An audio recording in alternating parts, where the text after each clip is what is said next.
கரூர் கூட்ட நெரிசல் மரண விபத்தில் கைது செய்யப்பட்ட தாவேக மாவட்ட செயலாளர் மதியழகன், கட்சியின் மாநகர பொறுப்பாளர் பவுன்ராஜ் ஆகியோர் மாவட்ட குற்றவியல் நீதிமன்ற நீதிபதி பரத்குமார் முன்பு ஆஜர்படுத்தப்பட்டனர்.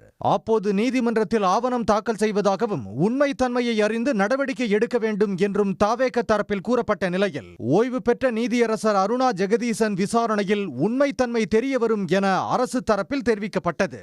கரூர் பாலத்தில் இருந்து வேண்டும் என்ற விஜய் தாமதமாக வந்ததாகவும், வேகமாக வருமாறு சொன்ன போதும் தங்களை மீறி விஜய் ராங் ரூட்டில் சென்றதாகவும், முனியப்பன் கோவிலில் புசி ஆனந்த் வாகனத்தை நிறுத்தி தாமதம் செய்ததாகவும் போலீசார் தரப்பில் தெரிவிக்கப்பட்டது.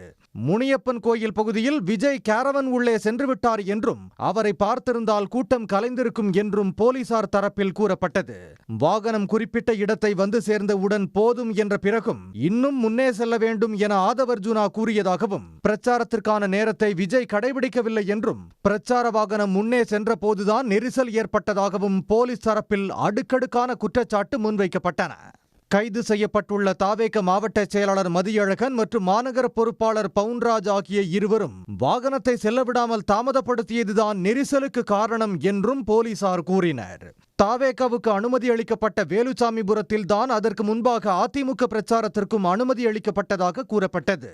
அப்போது குறுக்கிட்ட நீதிபதி, எடப்பாடி பழனிசாமிக்கு கட்சி கூட்டம் மட்டுமே வரும் என்றும், விஜயை பார்க்க அனைத்து தரப்பும் வருவார்கள் என்றும் நீதிபதி கூறினார். சொன்ன நேரத்திற்கு விஜய் வராததே அசம்பாவிதத்துக்கு காரணம் என்றும், சொன்னபடி 3 மணிக்கு விஜய் வந்திருந்தால் எந்த பிரச்சனையும் ஏற்பட்டிருக்காது என்றும் அரசு தரப்பில் தெரிவிக்கப்பட்டது.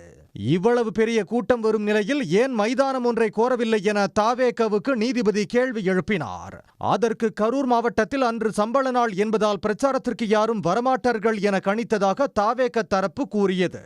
காலாண்டு விடுமுறை மற்றும் வார விடுமுறை நாளில் குறைவான கூட்டம் வரும் என எப்படி கணக்கிட்டீர்கள் என்றும் நீதிபதி கேள்வி எழுப்பினார்.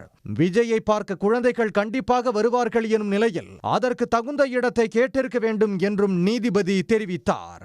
அதிக கூட்டம் வரும் என்பது விஜய்க்கு தெரியுமா, அவருக்கு சொல்லப்பட்டதா என்றும் நீதிபதி வினவினார். கூட்டம் அளவை கடந்து சென்றது தெரிந்தும் நிர்வாகிகள் ஏன் பிரச்சாரத்தை நிறுத்தவில்லை என்றும், அந்த தகவலை விஜய்க்கு நிர்வாகிகள் யாரும் சொல்லவில்லையா என்றும் நீதிபதி சரமாரி கேள்வி எழுப்பினார். இதையடுத்து தாவேக மாவட்ட செயலாளர் மதியழகன், மாநகர பொறுப்பாளர் பவுன்ராஜ் ஆகிய இருவரையும் அக்டோபர் 14ஆம் தேதி வரை சிறையில் அடைக்க நீதிபதி பரத்குமார் உத்தரவிட்டார்.